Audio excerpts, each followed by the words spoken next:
Hello students and my dear friends, I am Dr. Shalini Shukla and today is 23rd of February 2021 Tuesday. Inspiration of the day is forget your past, forgive yourself and begin again. In today's discussion, we are going to cover these articles. Let's start with article number 1 given on page number 1. Sensex slips below 50,000. So, Indian market fell for a fifth day on Monday as the bond yield continued to rise and the possibility of fresh lockdown to tackle the new wave of coronavirus loomed in some states. आज के newspaper में bond yield bond price के बारे में बहुत ज़्यादा है, तो हम कुछ ज़्यादा डिटेल में डिस्कस करें कैसे बॉन्ड यील्ड बॉन्ड प्राइस और इंटरेस्ट रेट जो है वो इकोनॉमी को अफेक्ट करते हैं. अभी के लिए न्यूज़ देख लेते हैं. Sensex that is sensitivity index. आप मुझे कमेंट सेक्शन में लिखकर बताइए कि सेंसेक्स किस स्टॉक एक्सचेंज का इंडाइसेस है. अब देख लेते हैं बेसिकली न्यूज़ क्या है. इंडियन स्टॉक मार्केट में पिछले 5 दिनों से लगातार फॉल देखने को मिल रहा है. एंड एज पर the expert this fall is because of the bond yield. Why? Because bond yield is continue to rise. Apart from bond yield, there is a possibility of fresh lockdown into 5 Indian states. Which are those 5 Indian states? If we name few, one is Maharashtra, Kerala, Madhya Pradesh, जहाँ पर corona virus के जो cases हैं वो दोबारा से rise होना शुरू हो गए हैं.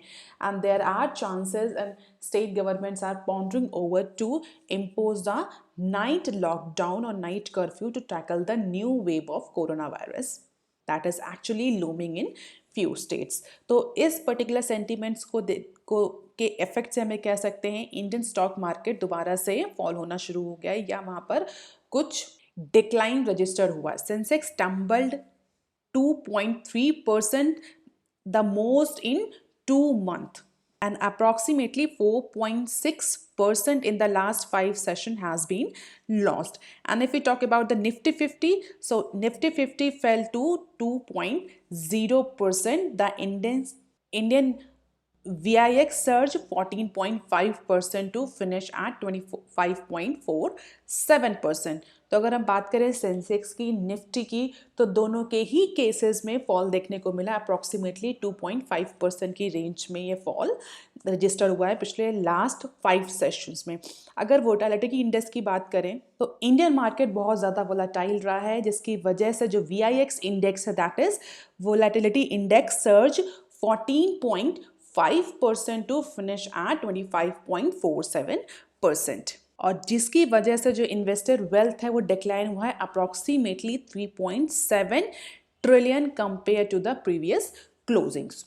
और जो इन्वेस्टर्स का एपेटाइट है that is toward the risky assets वो भी बहुत ज़्यादा कम हुआ है. As a benchmark US treasury yield hit a near 1 year peak at 1.37%. तो US ट्रेजरी की जो यील्ड है वो बहुत ज़्यादा शार्पली बढ़ी है, जिसकी वजह से जो इन्वेस्टर्स का एपेटाइट है रिस्क असेट्स की तरफ वो भी कम हुआ है. और अगर इंडियन मार्केट की बात करें तो जो सेल ऑफ देखा गया है बॉन्ड मार्केट में उस और जो राइज हुआ है कमोडिटी के प्राइस में, all have stock the fear of inflation and loses monetary stance. तो जैसा कि हम देख रहे हैं US ट्रेजरी यील्ड जो है वो पीक पर जा रही है, जिसकी वजह से इंडियन मार्केट अफेक्ट हो रहा है. और अगर हम इंडिया में भी बॉन्ड मार्केट की बात करें तो इंडिया में भी जो यील्ड है वो कंटिन्यूअसली बढ़ रही है, जिसकी वजह से अगर हमने कल डिस्कस किया था आपको याद हो तो RBI भी कंटिन्यूअसली अनाउंस्ड और अनअनाउंस्ड ओपन मार्केट ऑपरेशन कर रही है in order to control the bond yield below 6%. कल की न्यूज़ में हमने ये न्यूज़ डिस्कस करी थी. और ऐसा नहीं है कि फर्स्ट टाइम जो US ट्रेजरी जो बिल्स हैं उनकी जो यील्ड बढ़ रही है उसकी वजह से इंडियन मार्केट या डेवलपिंग जो इकोनॉमीज़ है उनका मार्केट अफेक्ट हुआ है. ऐसा मैक्सिमम टाइम पास में भी कई बार हो चुका है. जिस जो राइजिंग बॉन्ड यील्ड है US मार्केट में उसकी वजह से जो डेवलपिंग मार्केट्स हैं उनके स्टॉक एक्सचेंजेस में टर्बुलेंस कॉज हुआ है. So this is not the first time that with the rise in the bond yield in the US, some investors would think of investing in US bond market rather than taking a higher risk by investing in other markets.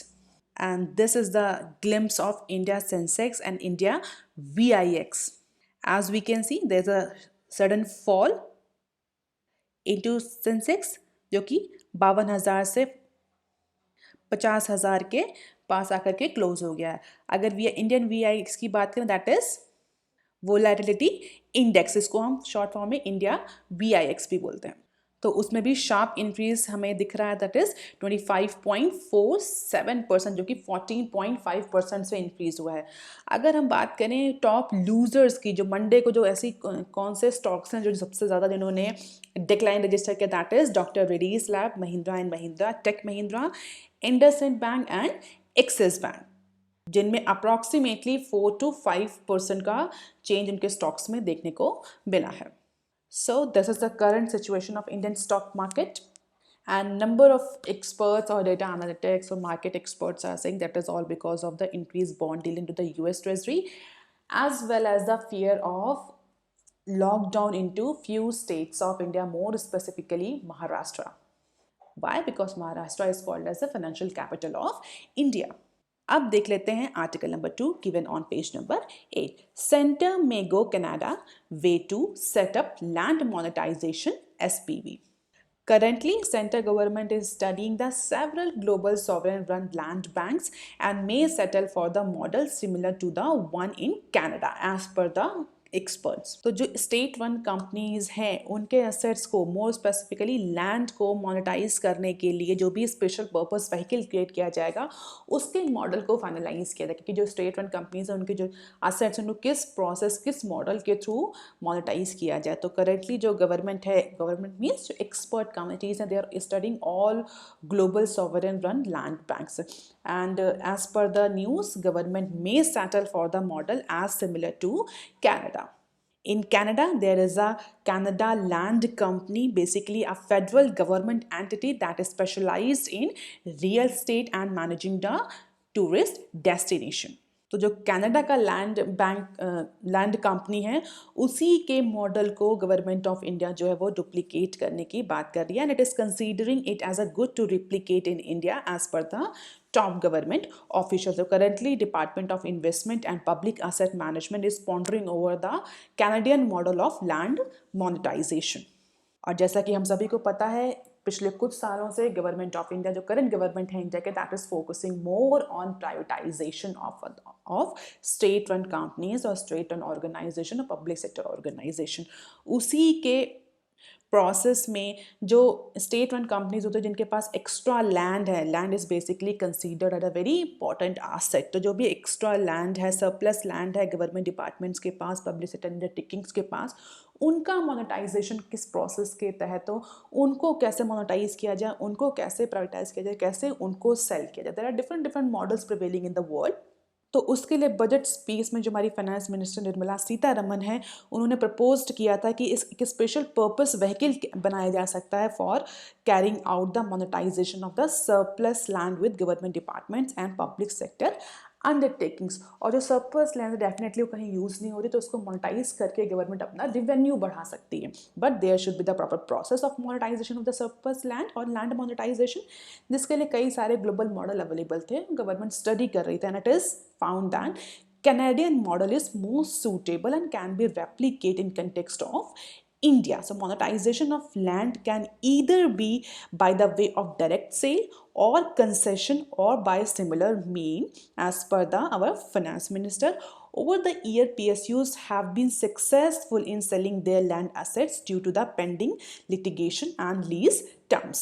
तो जो भी लंबी litigation की process है, जो lease terms हैं, उसकी वजह से कई सारी पब्लिक सेक्टर अंडरटेकिंग्स ऐसी थी जिनके पास बहुत ज़्यादा अनयूज्ड लैंड थी, इससे हम कहते हैं सरप्लस लैंड थी, but they were unsuccessful in selling these land because of the certain norms. तो गवर्नमेंट का ये कहना है कि ऐसा स्पेशल पर्पस व्हीकल बनाया जाए, कि ऐसा मॉडल तैयार किया जाए जिससे कि जो पब्लिक सेक्टर अंडरटेकिंग्स हैं they can easily sell out their surplus loan and can generate the revenue. And for that, a special purpose vehicle has been created, and it is said that number of experienced or expert professional into their area would help the PSUs in disposing of their surplus land assets marred by litigation process के तहत, बहुत सारे norms के तहत जो कि surplus land का selling जो रुकी हुई थी, हॉल्ट हुई थी, उसको फैसिलिटेट करेगा ये स्पेशल पर्पस व्हीकल. तो अभी के लिए गवर्नमेंट का ये फोकस है कि जो कनाडा का मॉडल है, कनाडा में एक land company, Canada land company basically it is a government owned company, उसने रिसेंट कुछ ईयर्स में जो गवर्नमेंट की सरप्लस लैंड रही, गवर्नमेंट मीन्स कनेडियन गवर्नमेंट की जो लैंड रही है उसका अच्छा डिस्पोजेबल किया, अच्छी तरीके से मोनेटाइज किया है सरप्लस लैंड को।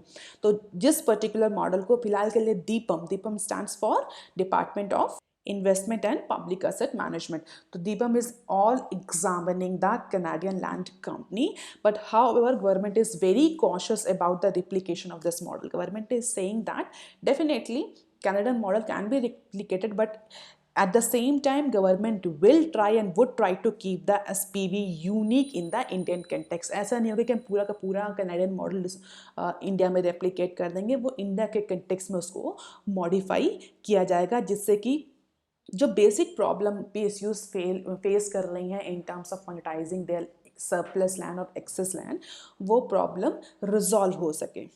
And in this process definitely World Bank is assisting to Indian government so that a better model can be actually devised. So the plan is Finance Ministry has proposed monetization of all excess land, surplus land or unused land held by the government department or public sector units. And for that SPV has been created.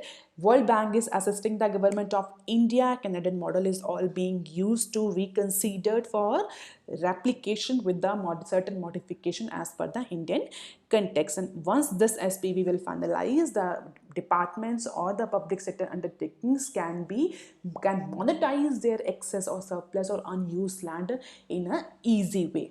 अब देख लेते हैं article number 3 given on page number 8. India rating upgrades financial year 22 banking outlook to stable. So now we can say it is the first time after pandemic or in the transition post-pandemic phase, the India rating research has upgraded the outlook for banking sector of India. और हमें कह सकते हैं कि ऐसे the first time अभी ऐसा हुआ है पैंडेमिक के ड्यूरेशन में किसी रेटिंग एजेंसी ने इंडियन बैंकिंग इंडस्ट्री का जो या इंडियन बैंकिंग सेक्टर का जो आउटलुक है, इकोनॉमिक आउटलुक है, फ्यूचर आउटलुक है, उसको अपग्रेड किया है.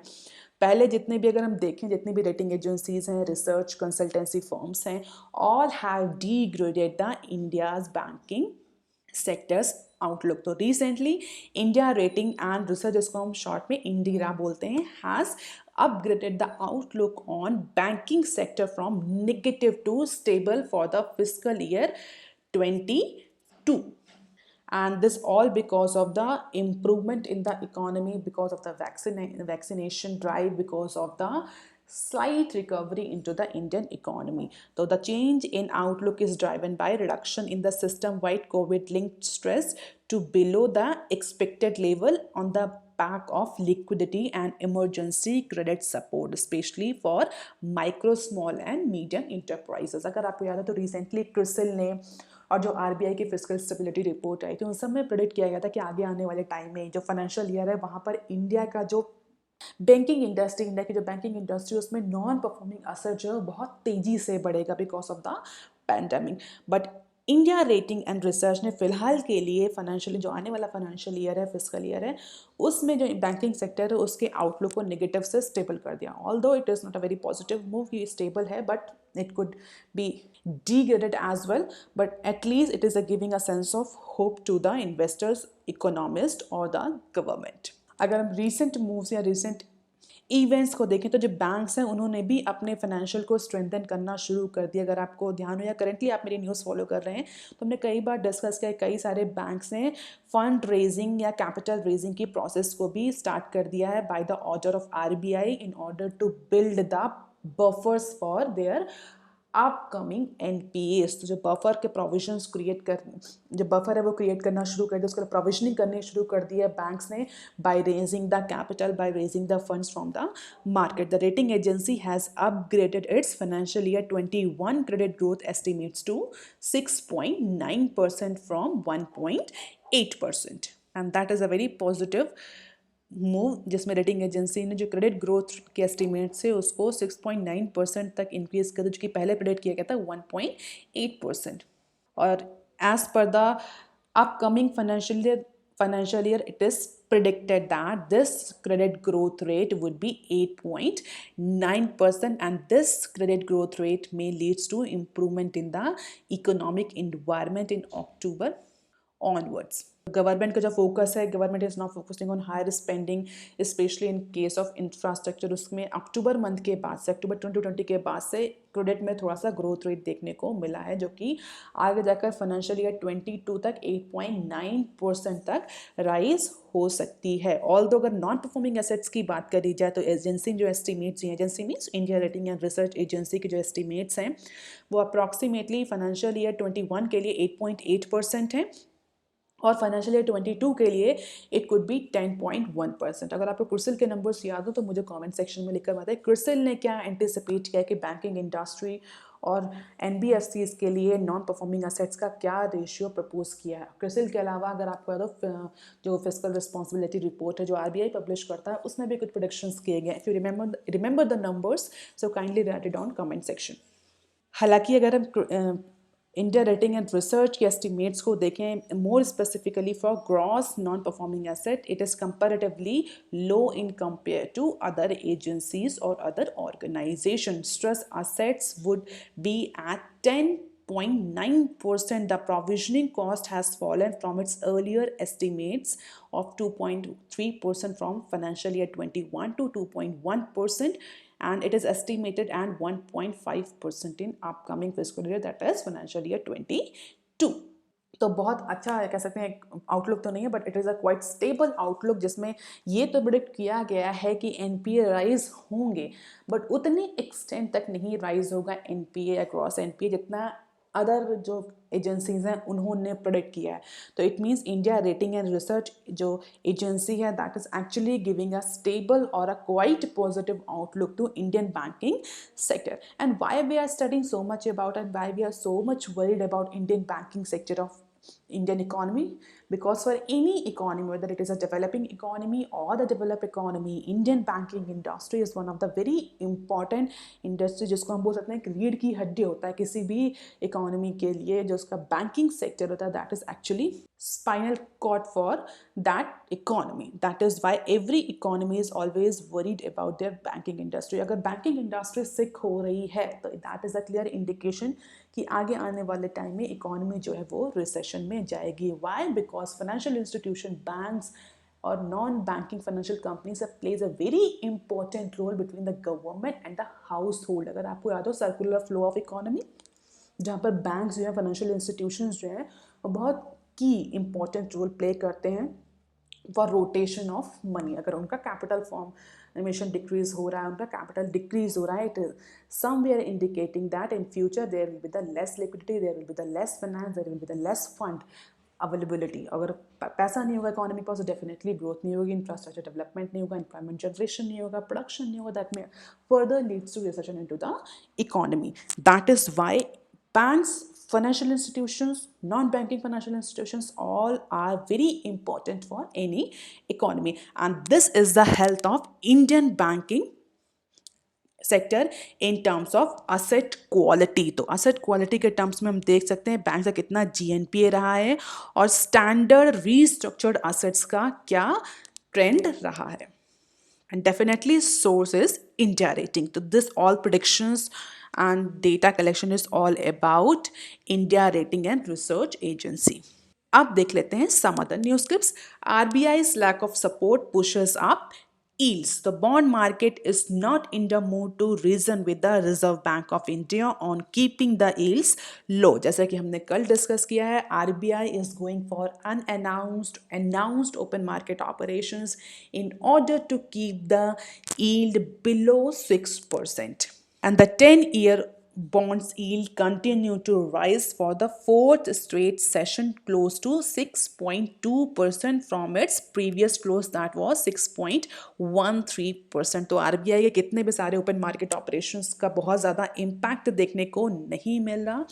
बॉन्ड मार्केट जो that is not actually acting in terms of RBI। कुछ एक्सपर्ट्स का ये कहना है that RBI should not hurry in normalising its liquidity operation because there is a scary bond market participants even as excess liquidity in the system is nearly rupees 6 trillion. And this is the movement of India's 10-year government security and US 10-year government securities. US treasury bill के बारे में भी हमने discuss किया कि इसमें जो yield rate है वो बढ़ रहा है, जिसकी वजह से इंडियन स्टॉक मार्केट में सेंसेक्स और निफ्टी जो है वो डाउन हो रहे हैं। और अगर हम इंडियन बॉन्ड मार्केट की बात करें तो वहाँ पर भी हम देख रहे हैं जो 10 ईयर्स के बॉन्ड की बात हम क्यों करते हैं, basically they are actually benchmark for prevailing interest rate in India. अगर 10 ईयर गवर्नमेंट सिक्योरिटीज़ के yield बढ़ रही है, it means somewhere there is a disturbance, they are taken as a benchmark. Recently, RBI has been devolving auctions or forcing underwriters of the bonds to buy the bond or even cancelling the auctions to check the yield. However, those auctions are not having the desired effect. इसीलिए बहुत सारे experts जो हैं उन्होंने RBI को question किया है कि आरबीआई को बहुत ज़्यादा हरी नहीं करनी चाहिए in order to curb the yield rates. Even some section of the bond market is suggesting that the RBI should stop the variable reverse repo auctions through which it absorbed rupees 2 trillion of the liquidity at just 3.55%. तो इसमें बहुत ज़्यादा technical terms हैं, ज़्यादा technical terms को समझने की ज़रूरत नहीं है if you are a student. अभी जो आरबीआई का signal, that is RBI in dilemma situation, why economy is recovering, जिसकी वजह से लिक्विडिटी भी इंश्योर करनी है. हालांकि अगर हम एमपीसी की बात करें, मॉनेटरी पॉलिसी कमेटी की बात करें, तो मॉनेटरी पॉलिसी कमेटी का जो स्टैंड है वो बहुत क्लियर है. Monetary policy committee that is totally supporting the growth and is going to adopt the accommodative policy. So with the inflation under control, the monetary policy committee job is to support the growth because the economy had recovered well from the lows in the initial months of the pandemic. तो अभी के लिए जो MPC का जो stand है, MPC is all going for accommodative policy. Accommodative policy means there will be the increase into the liquidity in the market so that fund availability can be ensured, demand can be generated and production can be initiated. तो अभी फिलहाल के लिए जो MPC का stand है वो यही है कि एक्कोमोडेटिव पॉलिसी लिक्विडिटी इंश्योर करनी है. इस पूरी न्यूज़ को समझने के लिए पहले से हम थोड़ा सा रिलेशनशिप समझ लें कि basically bond price, interest rate और बॉन्ड यील्ड में क्या रिलेशन होता है, तो probably you can better comprehend this news. अगर हम सबसे पहले बात करें बॉन्ड प्राइस की और इंटरेस्ट रेट की, so there is always a inverse relation between these two variables. If interest rate falls the bond price will increase, if the interest rate will increase the bond prices will fall. तो हम ये कह सकते हैं इन दोनों variable के बीच में इनवर्स रिलेशनशिप होता है, दोनों झगड़े में रहते हैं आपस में, एक अगर बढ़ता है तो दूसरा घटता है, दूसरा घटता है तो दूसरा बढ़ता है. बहुत सारे स्टूडेंट्स को हो सकता है पता भी हो, बट एक सर्टन ईजीनेस कि आप इस पर्टिकुलर रिलेशनशिप को बहुत आसानी से समझने. बॉन्ड्स क्या होते हैं बेसिकली, अगर आपको याद तो मैंने कई बार आपको बताया, bonds are basically the contract between the two parties और द टू कंपनीज. मतलब या तो कंपनी, टू पार्टीज मतलब एक इन्वेस्टर्स होता है और एक बोरोवर होता है, या हम ये कह सकते हैं कि एक कंपनी हो सकती है, गवर्नमेंट होता है, दूसरे इन्वेस्टर्स हो सकते हैं, जिसमें कंपनी और जो गवर्नमेंट होता है वो एक बॉन्ड इशू करता है, एक सर्टिफिकेट इशू करता है, जो भी पैसा, जिससे वो पैसा ले रहा था उसको, कि हमने इस पर्टिकुलर इंडिविजुअल से इतने अमाउंट का मनी बोरो किया है. तो बेसिकली अगर हम बहुत सिंपल टर्म में बोलें तो bond is an instrument of indebtedness of the bond issuer to the bond holder. जो बॉन्ड होल्डर होता है वो ये कहता है कि मैंने तुम्हें 100 रुपये दिए, और जो बॉन्ड इशूअर होता है वो एक सर्टिफिकेट देता है कि okay I have taken 100 rupees from you as a debt and later I will give this amount of 100 rupees with this percentage of interest rate, maybe after 10 year, 20 year or 30 year. So the most common types of bonds include municipal bonds, corporate bonds. Government के case में हम उन्हीं bonds को जी securities के नाम से जानते हैं, गवर्नमेंट सिक्योरिटीज़ के नाम से. जब जनरली अगर हम बॉन्ड बोलते हैं, it is for municipals, it is for corporations, it is for companies, but government के केस में उन्हीं बॉन्ड्स को हम गवर्नमेंट सिक्योरिटीज़ के नाम से जानते हैं. तो basically bond is an instrument of indebtedness to of the bond issuer to the bond holder. Issuer कौन होता था, जो पैसा ले रहा होता है, जो बॉन्ड को इशू करेगा, जो पैसा लेगा कि भाई मैंने तुमसे इतना अमाउंट का मनी लिया और हम आगे 10 साल बाद 10% इंटरेस्ट रेट से, 5% इंटरेस्ट रेट से या 100 रुपये या इतने अमाउंट का मनी आपको वापस करेंगे. अब there are number of types of bonds that we are not going to discuss here, and definitely these financial instrument can be sold into the market में इनका की खरीदारी या बिकवाली होती है। तो जैसे इंटरेस्ट रेट बढ़ता है बॉन्ड के प्राइस बढ़ते हैं, इंटरेस्ट रेट बढ़ता है बॉन्ड के प्राइस घटते हैं, इंटरेस्ट रेट घटता है बॉन्ड के प्राइस बढ़ते हैं। सिंपल डिमांड एंड सप्लाई का गेम है। So bond have an inverse relationship to the interest rate. When the cost of borrowing money rises, bond prices usually falls. Definitely जब bond मतलब bond के interest rate बढ़ेंगे, it means आप जो भी issuer है या जो बॉन्ड को खरीद इशू कर रहा है उसके लिए इंटरेस्ट रेट बढ़ना मतलब बॉन्ड का महंगा होना, जो डेट है उसका महंगा होना है। दैट इज़ वाई अगर महंगा हो रहा है, अगर हमें पहले 5% पे लोन मिल रहा था, अगर हमें 10% में मिलेगा तो हम थोड़ा डिस्करेज होंगे लोन लेने से। तो definitely when the cost of borrowing money rises the bond prices usually falls. At a first glance, you may think that negative correlation between interest rate and bond price is somewhat illogical. But once you see it closer, अगर आप बहुत ध्यान से देखें तो you will find actually it begins to make a good sense कि भाई interest rate बढ़ रहा है तो हम कम लोन लेंगे, इंटरेस्ट रेट अगर डिक्रीज हो रहा है तो हम ज़्यादा लोन लेंगे और उसी वजह से उसके प्राइस भी बढ़ेंगे। डिमांड एंड सप्लाई का क्लियर गेम है अगर आप बहुत ध्यान से इसको ऑब्जर्व करें। And now the relationship between the bond price और द बॉन्ड यील्ड। तो जब भी कोई भी बॉन्ड इन्वेस्टर है, कोई भी इन्वेस्टर जो बॉन्ड में इन्वेस्ट कर रहा है, कोई भी इन्वेस्टर, बॉन्ड के ही इन्वेस्टर्स ही नहीं, कोई भी इन्वेस्टर किसी भी फाइनेंशियल इंस्ट्रूमेंट में अगर इन्वेस्ट कर रहा है तो सबको एक अच्छा रिटर्न चाहिए होता है, बेस्ट रिटर्न एज पॉसिबल। तो the bond investor like all other investor typically try to get the best results और the best return as possible, and to achieve this goal they generally need to keep the tab on fluctuating cost of the borrowing. तो अगर bond price और bond yield की बात करें तो इनमें भी जनरली इनवर्स रिलेशन होता है। Bond price move in the opposite direction of the interest rate. So if interest rate rise तो क्या होगा, जो बॉन्ड के प्राइस हैं वो फॉल करेंगे। रिमेंबर दिस रिलेशनशिप, आप इस रिलेशनशिप को याद रखते हुए आगे समझेंगे। जैसे इंटरेस्ट रेट बढ़ेगा बॉन्ड के जो प्राइस हैं वो फॉल करेंगे, और जैसे ही बॉन्ड के प्राइस फॉल करेंगे जो बॉन्ड यील्ड है वो राइज करेगी। ठीक है, in the same situation as the interest rate fall, जैसे इंटरेस्ट रेट फॉल करेगा डेफिनेटली बॉन्ड प्राइस जो है वो राइज करेगा, और जैसे ही बॉन्ड प्राइस राइज करेगा जो यील्ड है वो फॉल करेगी। तो इसको बहुत अगर सिंपल तरीके से मैं आपको समझाऊं तो interest rate is inversely related with the bond price and bond price is inversely related with the bond yield.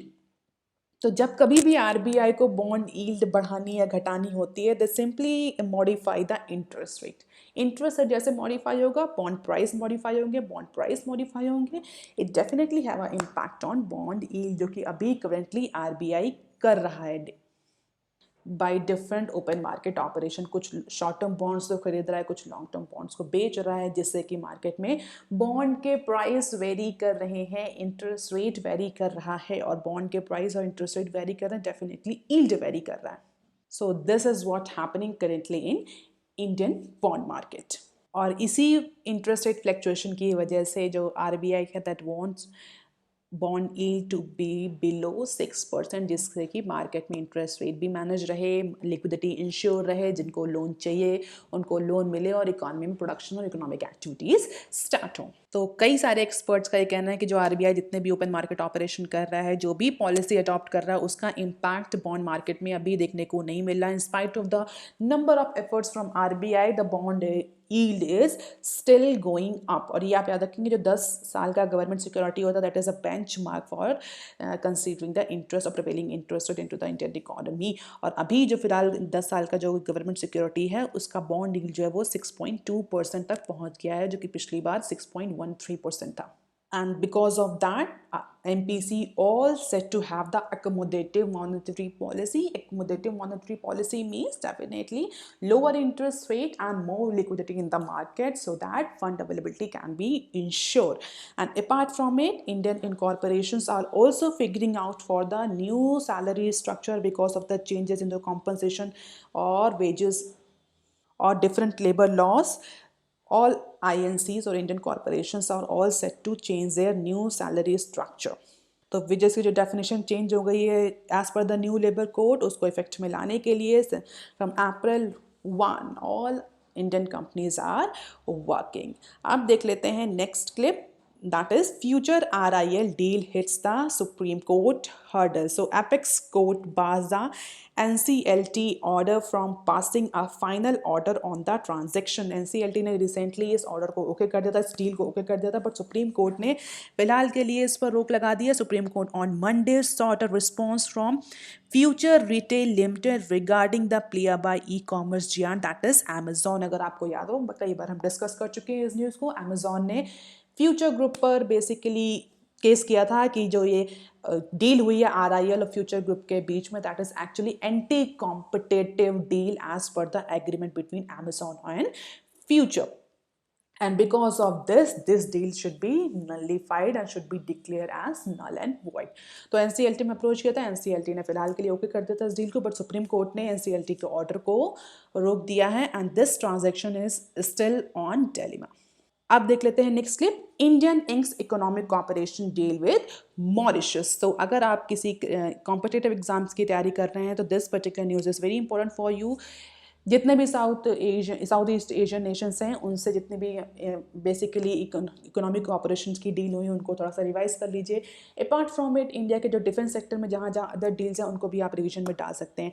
Monday को इंडिया ने approximately 100 million line of credit Mauritius को ऑफर किया है in order to facilitate the procurement of defence asset as the two countries signed a landmark comprehensive economic cooperation partnership. Mauritius is one of the India's strategic key maritime neighbor in Indian Ocean, and that is why India is going to offer $100 million line of credit. आज आप मुझे comment section में लिखकर बताएंगे what is the difference between line of credit and loan. Why we are not saying that India is offering $100 million loan to Mauritius? Why we are using this term line of credit? तो फिलहाल के लिए जो हमारे external affair minister हैं वो अभी 2 countries की विजिट पर हैं, मालदीव्स एंड मॉरिशस. तो मॉरिशस से India is going to sign this economic cooperation deal and this may be a very important question for your upcoming exams. So that's all for today, students. If you have any query and suggestion, please write on comment section below. If you want to get the lecture PDF, you can join my Telegram channel. Link has been given under description box, under comment section. Even about the channel जो link है उसमें भी आपको Telegram channel का link मिल सकता है. You can also follow me on Twitter, ResearchGator on Facebook. Please like, share and subscribe. Thank you.